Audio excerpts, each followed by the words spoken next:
All right, welcome back to Landslide.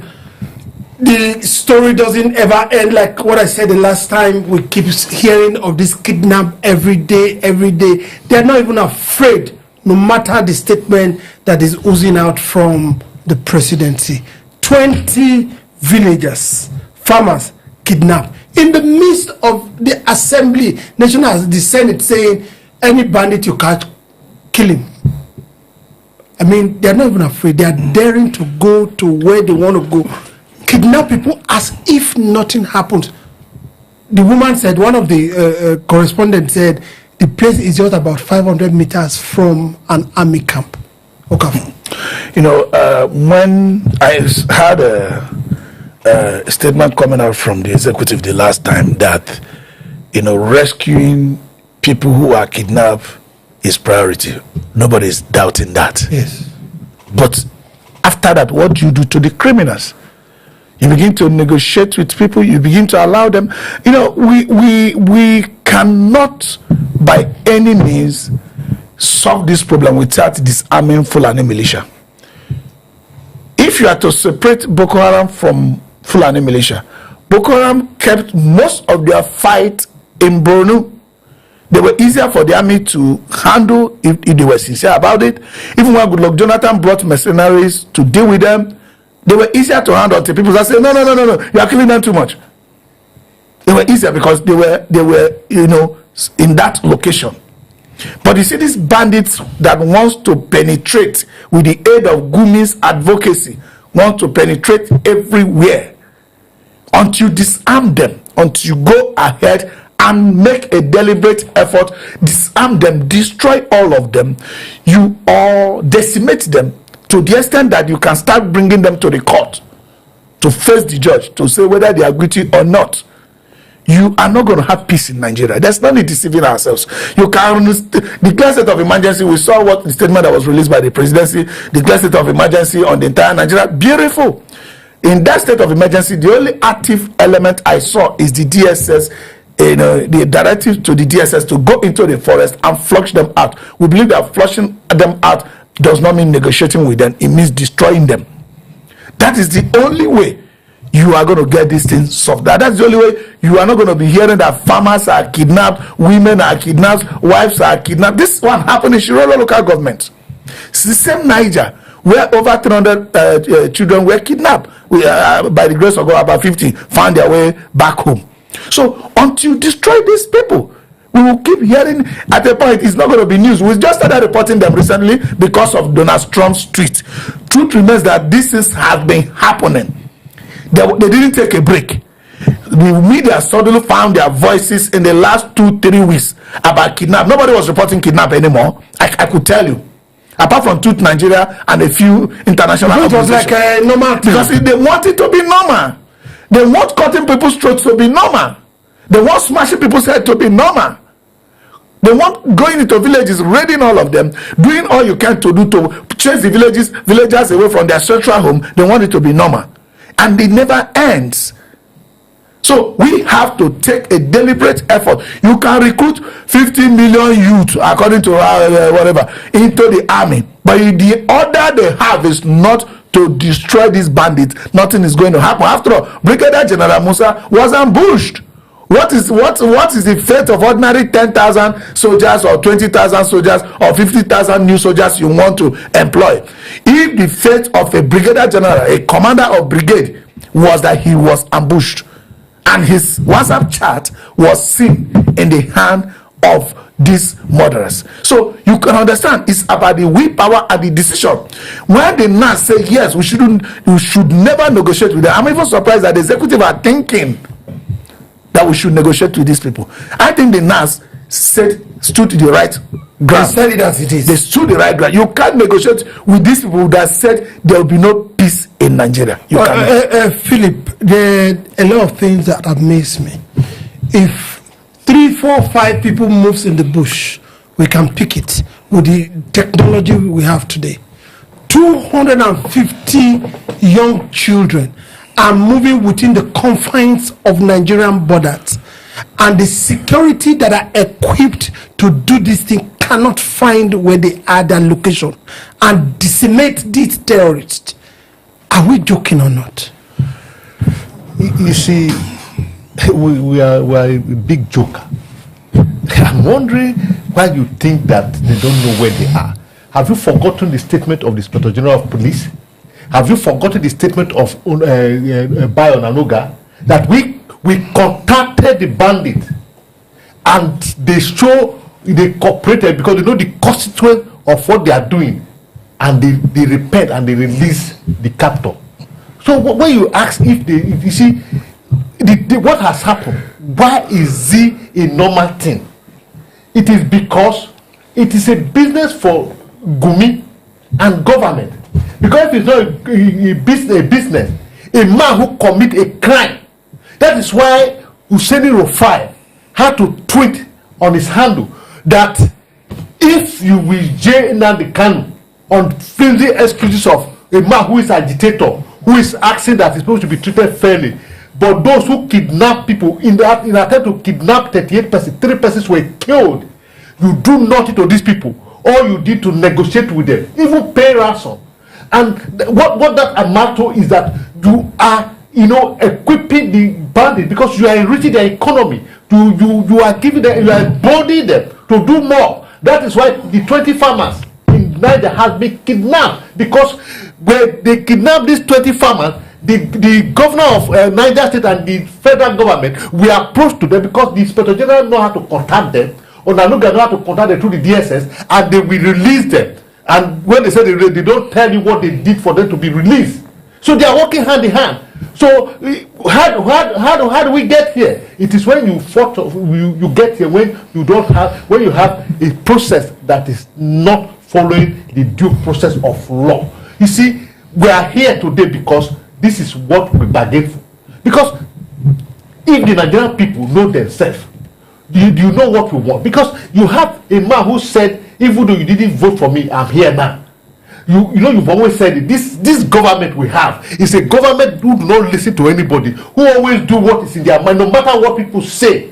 But the good thing has happened that before now, they will do whatever is their mind. But when Donald Trump tweeted, they kind of listened. But how did they listen? That's if I was listening to Senator Abiribi and Dixon. He said, you are saying that the people that were kidnapped, they were released. You will tell us that we shouldn't talk about the past because the past is gone. But when you have reason to refer to the past, I say that when they were kidnapped in 2015, people were not released. But they kidnapped in 2025, people are being released. But in 2015, 20 local government of Katsina State were not under the control of banditry. Okay, let me stop you there because I know you can continue. Okafor, with the kind of intelligence we have in our country, I'm talking about people that have intelligence. I'm not just talking about information gathering. With the intelligence of the Nigerian people. Since this uprising, will I say it's an uprising or this nonsense has been happening, we've not seen the president make a physical statement to Nigerians. What we have been seeing is his handle being tweeted on. We've been seeing some write-ups coming out. We have not seen the president physically. The Donald Trump that we talked about has been coming out on a physical basis talking about Nigeria. We have not even seen our own president talking about these things. Yeah, no, I told you that a lot of things contributed to United States of America classifying us as a country of particular concern. Most people think that classification is just, lipstick painting. No. That classification simply means government complicity in the genocide and the killing of its own people. That's what the classification means. If they did not think the government is complicit, that classification would not happen. So that classification happening means that there's government complicity. Whatever fraction is happening, who is the head of the entire government? Is the president. Whether it's happening through judiciary, using judiciary to jail somebody who is defending himself against an external aggressor, so that you put fear in the eyes of people not to defend themselves. No, we will defend ourselves. There's no way we will not defend ourselves. It's not going to happen because it's our right in the Constitution. information. You know, you saw some fake videos they were parading in the south and coming from Port Harcourt and all that Inspector General said they are force and all that. Those are also using it to let people know that you can defend yourself, even though these videos are not true. There's never a time anybody in Nigeria will say he will not defend himself. Most of these villagers do not have access to the information people have. That is why these people are scheming to take over our forest as the first year of their genocide. Then when they take over our forest, even we that are in the city will have no village to go to anymore. And these things are happening. The president has not categorically said anything. They were rejoicing that people were moving from PDP to APC. You know, things how could a government that is spearheading one of the unsafest nation we have ever position we have ever occupied as Nigeria in the last 26 years tell us that people are moving from other party to your own? For what? What are they moving for? In the time of Jonathan, beside Borno and certain area of Yobe and Adamawa, we do not have outright occupation of local government by bandits. But today, only in Katsina, 20 is ceded to bandit, and they're infiltrating. And you are talking of sovereignty. So we've never had it this bad. The president needed to address us. He needed to talk tough to this bandit. He didn't need to take National Assembly to say we will not negotiate with bandits. Who will negotiate with bandit? There's nobody that can bother negotiate apart from Gumi. That will the one which we said is not news. The person they arrested that helped them to do negotiation in the Kaduna railway, whatever, ended up collecting 15 million. Yeah, that's the one they know. That's the one they know. Not just only that.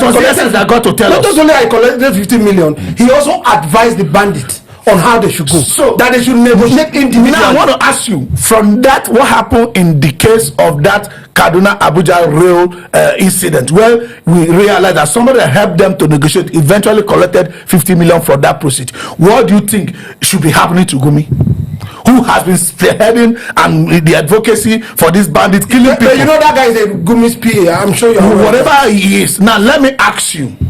In abduction of these 38 people in Kwara Church, 3 people were outrightly killed. Who is going to answer for that murder?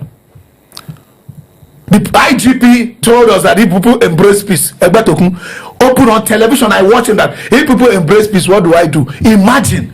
And you are locking somebody that run supermarket. You are locking people. Go to police stations across Abuja.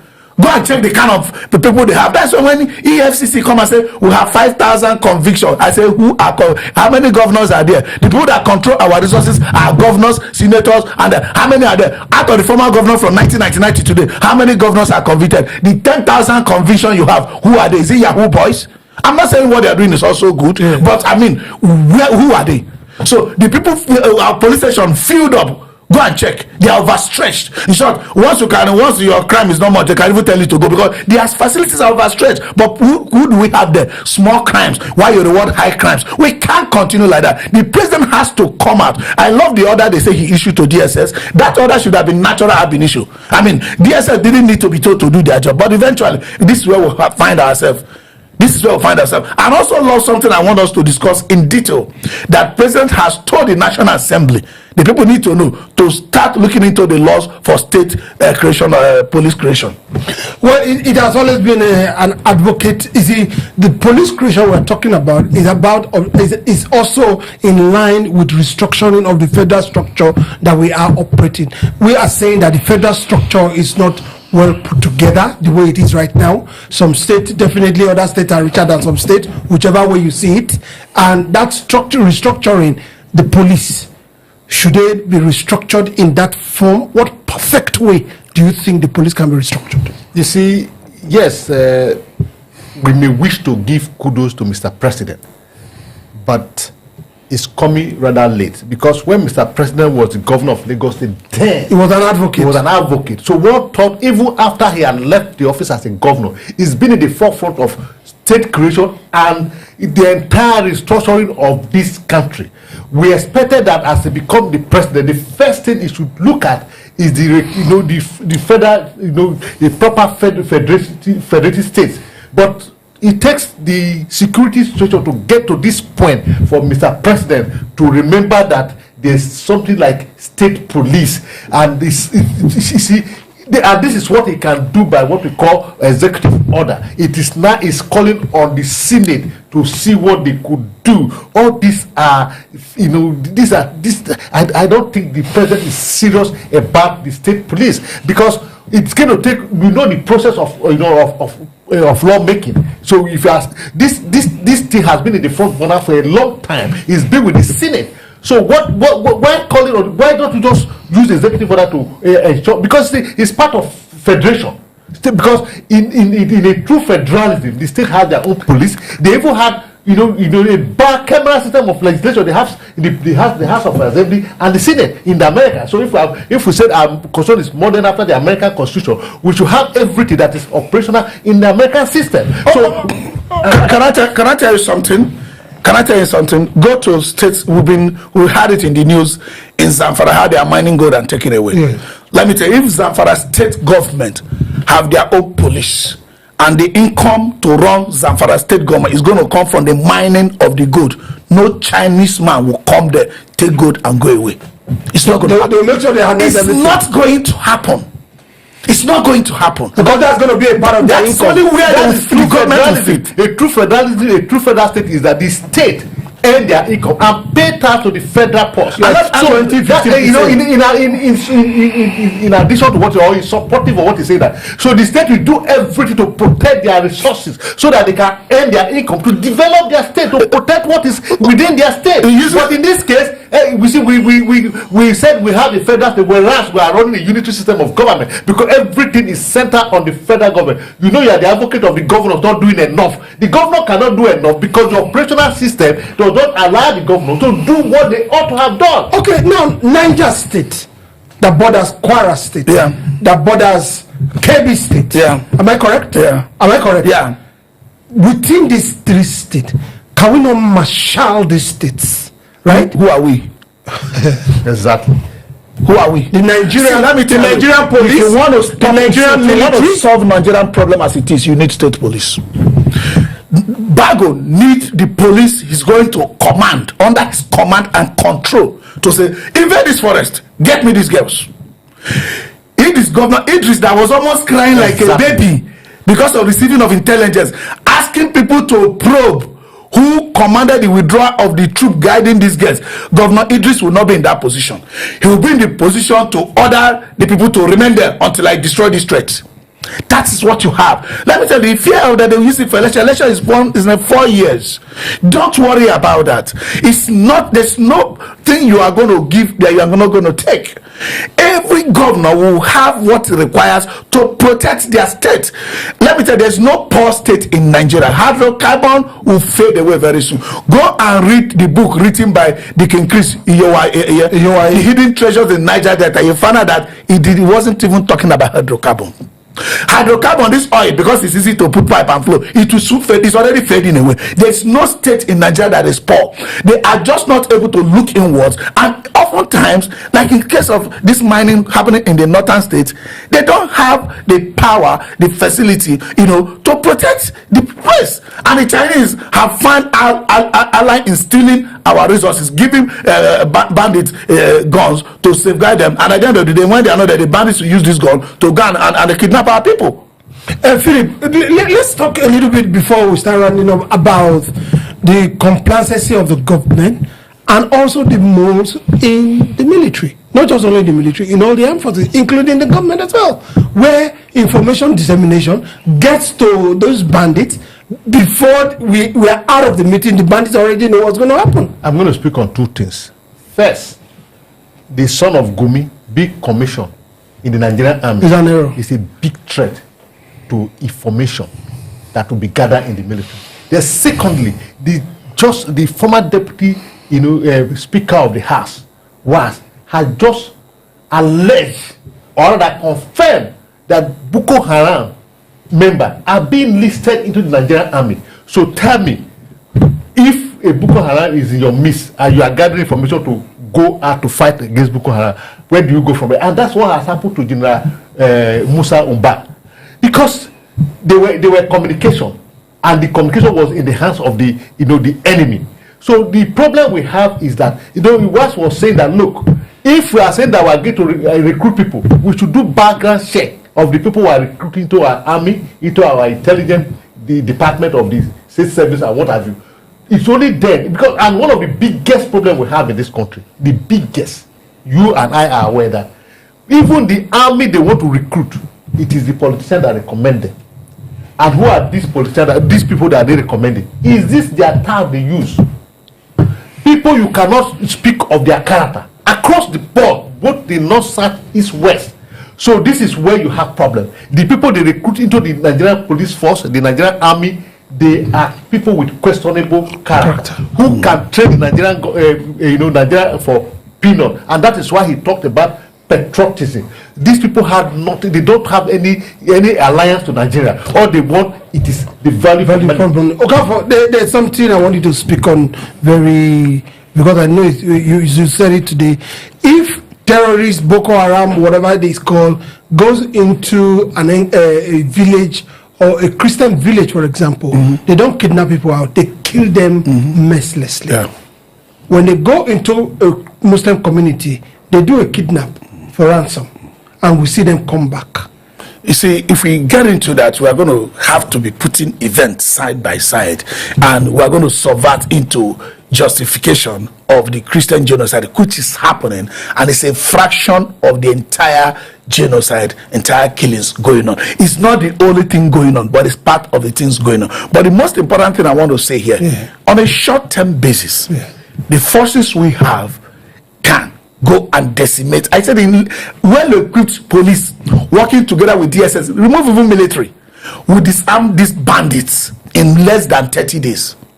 Disarm them mercilessly across the nation in less than 30 days. They can do that. Why they recruit more fine, to police? Nigeria was under police, even ab initio. So recruiting of 300, we are under police. Boy. But I want to tell the president, if he's sincere with the state police, which is a long-term benefit, which we're not going to wait until have state police for us to disarm these Fulani bandits. The police will have today can do it in 30 days. I can assure you, with sufficient surveillance equipment, drones, and all that, carrying out reconnaissance surveys and destroying the threats. Understanding the movement of the threat as it goes. They are going to do that in 30 days. That I can assure you. So if the president is sincere with the long-term, restoration of our, we never had it anyway, movement of the nation to proper federation, which is what we subscribe to be, getting state police and all that. He sent a bill to the National Assembly for tax reform. Let him send a bill on police reform to National Assembly. Not ordinary National Assembly, so start working in that line. Nobody will do nothing. Well, we had the Reverend and the wife and the daughter that were kidnapped in Kaduna State over a month ago. They are in Anglican communion. The Reverend has died. The wife and the daughter are still in the camp of the bandits. Not only them, they sent another the picture with so many other people that have been kidnapped long time ago. We want the security force to attend to that. We'll be right back on Landslide News.